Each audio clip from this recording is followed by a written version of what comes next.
જામનગરની એક મહિલા આજે પર્યાવરણ સંરક્ષણ અને મહિલા સશક્તિકરણનું અનોખું ઉદાહરણ બની છે. નિધિબેન દવે જૂટમાંથી એવી અદ્ભુત વસ્તુઓ બનાવી રહ્યા છે કે જે હવે દેશભરમાં ચર્ચાનો વિષય બની છે. ફૂલોના બુકેના સ્થાને જૂટના બુકે, જૂટના શિવલિંગ, બાળકોના રમકડા, ડાયરી, હવા પસાર થઈ શકે તેવા શાકભાજીના થેલા તેમજ જૂટના ચપ્પલ અને સેન્ડલ જેવી અનેક પર્યાવરણ મૈત્રી વસ્તુઓ તેઓ તૈયાર કરી રહ્યા છે.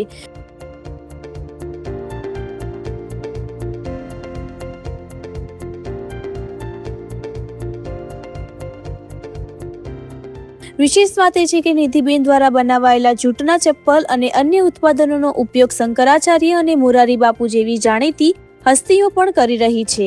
જ્યારે તેમના જૂટના બુકે હવે સરકારી અને ખાનગી કચેરીઓમાં સન્માનના પ્રતીક તરીકે આપવામાં આવી રહ્યા છે. નિધિબેન માત્ર પર્યાવરણ માટે જ કાર્ય કરી રહ્યા નથી, પરંતુ આ ઉદ્યોગ દ્વારા અનેક મહિલાઓને રોજગારી આપીને મહિલા સશક્તિકરણમાં પણ મહત્વનું યોગદાન આપી રહ્યા છે. Bureau report, Jamnagar. મારું નામ નિધિબેન દવે છે. અમે આ જૂટ બેગની પ્રોડક્ટનો વિચાર અમને ત્યારથી આવ્યો જ્યારે અમે લોકો કુંભના મેળામાં ગયેલા હતા. અમે લોકો જ્યારે ત્યાં ગયા ત્યારે અમે લોકો 1500 જેટલી જૂટ બેગો છે એ ત્યાં લઈને ગયા હતા. ત્યાં અમે લોકોએ ઘણા બધા સાધુ સંતોને પણ આપેલી હતી અને બાકી ત્યાં જે લોકોના ટેન્ટ હતા એમને પણ અમે લોકો આપેલી હતી. બાકી ત્યાં જે જાત્રાળુ હતા એમને પણ આપેલી હતી. કારણ કે ત્યાં એટલા બધા જાત્રાળુ હતા તો પ્લાસ્ટિક અને અસ્વચ્છતા ખૂબ જ ફેલાયેલી હતી. ત્યારે અમે સ્વચ્છતાના સંદેશ સાથે થઈને કુંભ મેળામાં આ બધી ઇકો ફ્રેન્ડલી પ્રોડક્ટ્સ આપેલી હતી.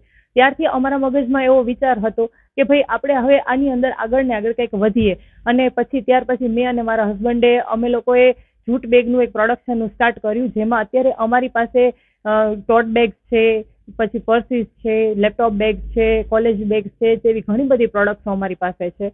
અને અમે અત્યારે જૂટ બેગમાં અમે લોકો ઇકો ફ્રેન્ડલી બુકેસ પણ બનાવીએ છીએ, ઇકો ફ્રેન્ડલી ટોયસ પણ છે અમારી પાસે. અને બાકી અમે લોકો જે મોટા મોટા સંત મહાત્માઓ છે તેમને પણ અમે લોકો જૂટની એવી પ્રોડક્ટ્સ આપેલી છે, જેમાં એમને ચપ્પલ આપેલા છે. આપણા શંકરાચાર્ય મહારાજ છે તે પગમાં હંમેશા ખરી પહેરે છે, તો એમને તે લાકડાની હોવાથી અમે લોકોએ જૂટના ચપ્પલ બી એમને આપેલા છે. જેમ બાગેશ્વર ધામ છે એમને બી અમે લોકોએ ઇકો ફ્રેન્ડલી પ્રોડક્ટ્સો આપેલી છે. બાકી અમે સ્પેશિયલી જૂટમાં અત્યારે ટોયસ બી બનાવીએ છીએ જે નાના બચ્ચાઓ માટે બહુ સારું હોય છે. પ્લાસ્ટિકથી આપણને ખબર છે કે પ્લાસ્ટિકથી તો બચ્ચાઓ રમે જ છે, જેમના માટે હાર્મફુલ હોય છે. તો અત્યારે આપણે જૂટમાંથી જે ટોયસ બનાવીએ છીએ તો નાના બચ્ચાઓ માટે એ એકદમ સારું પણ રહે છે અને હાર્મફુલ બી નથી હોતું. અને એ પાછા વોશેબલ હોય છે, જેથી તમે એને વોશ કરી અને રીયુઝ બી કરી શકો છો. અને આ બધી પ્રોડક્ટ્સ જે છે એ બધી વોશેબલ અને રીયુઝ બી કરી શકો એવી જ હોય છે.